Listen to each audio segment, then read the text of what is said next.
Plate తీసుకో, అన్నం తినిపో. అన్నం తింటాపో, అన్నం తినే చాక్లెట్ తిని పట్టు. నువ్వు ఉండాలి, పంపించిండు.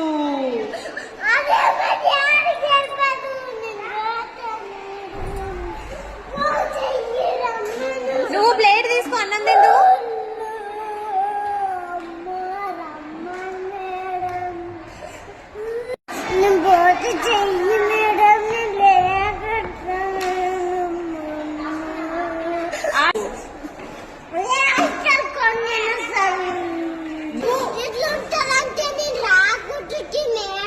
ఇప్పుడు ఎట్లుంది?